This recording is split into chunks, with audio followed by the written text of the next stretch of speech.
मैं प्रभु का धन्यवाद करता हूं कि प्रभु ने एक बार फिर से हमें ये सुनहरा मौका दिया है कि मैं आप सबों को प्रभु के वचन से सिखा सकूं। मेरे प्रियो, आज का मेरा टॉपिक है तूने मेरे सिर पर तेल मला है। और आज प्रभु के वचन से सीखेंगे कि प्रभु का वचन हमारे और आपके सिर के ऊपर तेल मले जाने के विषय में हमें और आपको क्या सिखाते हैं। क्योंकि जब भजन संहिता 23वें अध्याय के अंदर पढ़ते हैं, जो कि बाइबल का सबसे प्रसिद्ध और माना जाना भजन माना जाता है, दाऊद अपने आप को परमेश्वर की भेड़ के रूप में बताते हुए लिखते हैं कि तूने मेरे सिर पर तेल मला है। क्योंकि जब आप भजन संहिता और उसके 23 अध्याय 5 वचन के अंदर पढ़ेंगे तो वहां पे बहुत साफ रीति से आपको मिल जाएगा कि तूने मेरे सिर पर तेल मला है। दरअसल इस वचन में दाऊद राजा हमें और आपको एक बहुत ही महत्वपूर्ण बात बताई है। बाइबल के जमाने में जब इज़राइल के अंदर गर्मियों का सीजन आता था और गर्मियां पड़ने लगती थीं, तो उस समय जो इज़राइल के अंदर भेड़ें होती थीं, उनके सिर पे और नाक पे मक्खियां आकर बैठती थीं और अंडे दे दिया करती थीं, जिसकी वजह से भेड़ों के नाक में और सिर में बहुत ही ज्यादा खुजलाहट होने लगती थी। और खुजलाहट के कारण जो भेड़ें होती थीं वो चिढ़ने लगती थीं, इरिटेट होने लगती थी और अपने सिर को जाकर पत्थरों से रगड़ती थी, अपने नाक को जाकर पेड़ों से रगड़ती थी, जिसके कारण उनके नाक कट जाया करते थे, उनके सिर फट जाया करते थे और वो लहूलुहान हो जाया करती थी। लेकिन जब भेड़ों का चरवाहा आकर देखता था कि हमारी भेड़ें खुजलाहट के कारण पत्थरों में, पेड़ों में अपने नाक और सिर को रगड़कर लहूलुहान हो गई हैं, तो उन्हें अपनी गोदी में उठा लेता था और गोदी में उठाकर उनके नाक के ऊपर, उनके सिर के ऊपर जैतून का तेल लगाकर मालिश करता था।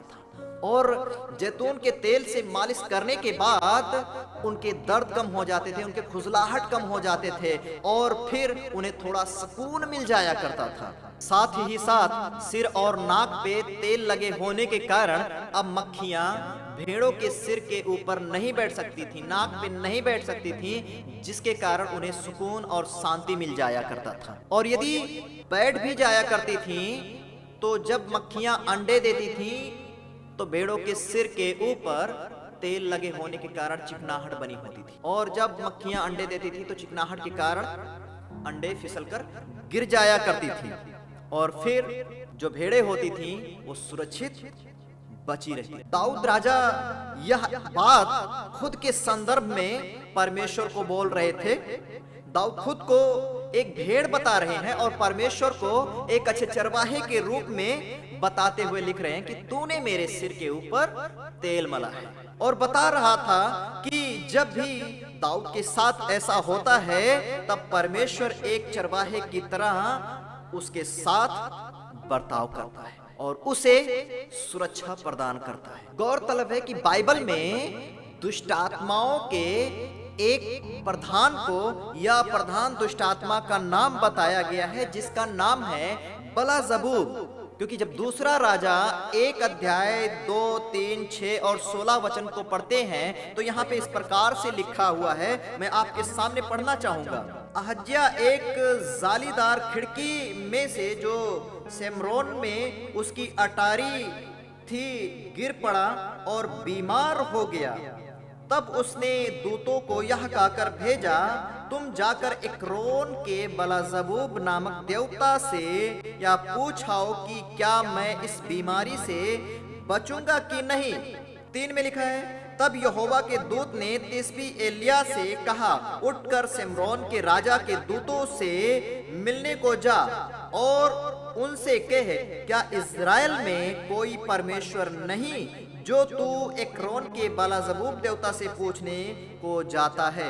6 में पढ़ते हैं, उन्होंने उससे कहा, एक मनुष्य हमसे मिलने को आया और कहा, जिस राजा ने तुमको भेजा है उसके पास लौटकर कहो, यहोवा ये कहता है कि क्या इज़राइल में कोई परमेश्वर नहीं जो तू एक्रोन के बलाजबूब देवता से पूछने को भेजता है। इस कारण जिस पलंग पर तू पड़ा है उस पर से कभी ना उठेगा, परंतु मर ही जाएगा।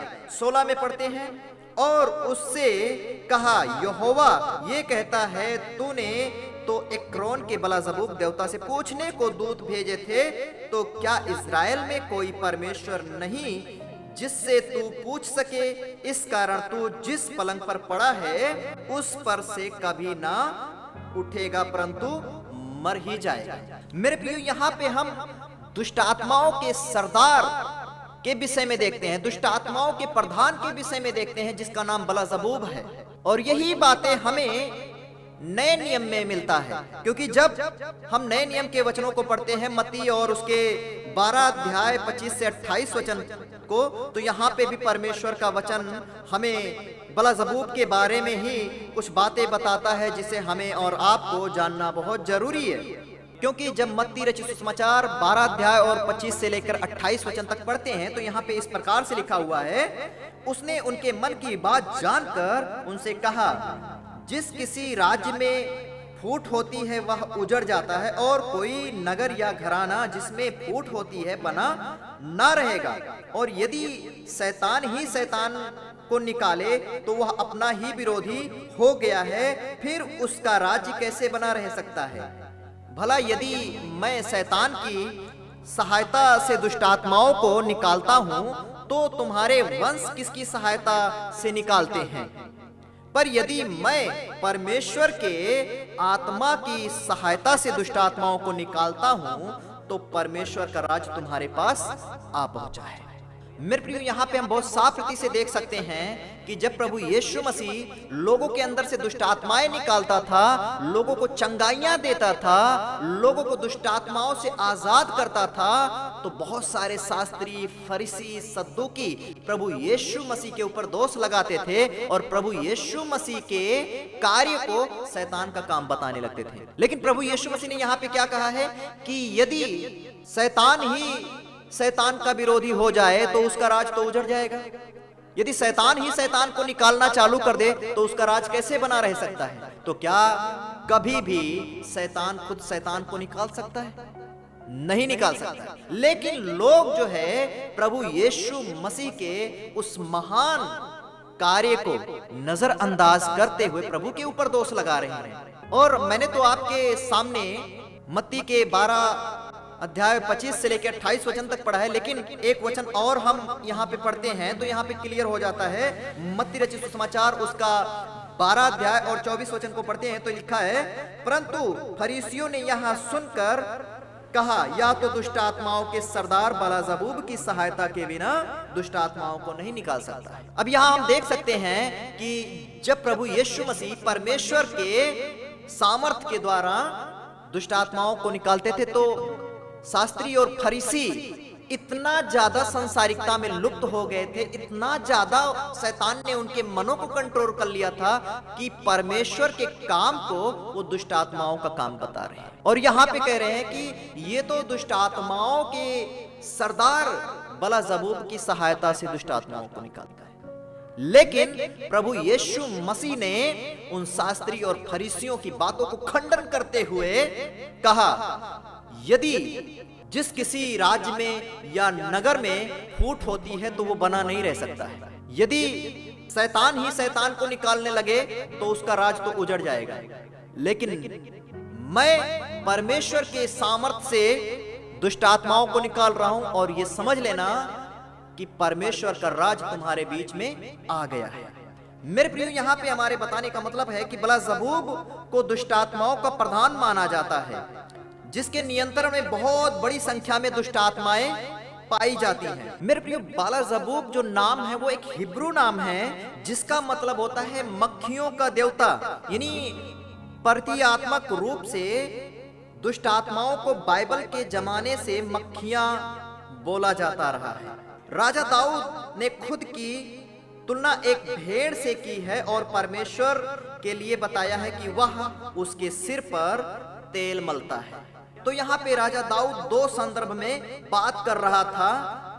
वह भेड़ और चरवाहे के इस कार्य के द्वारा बता रहा था कि परमेश्वर ने उसे दुष्ट आत्माओं से कैसे बचाता है।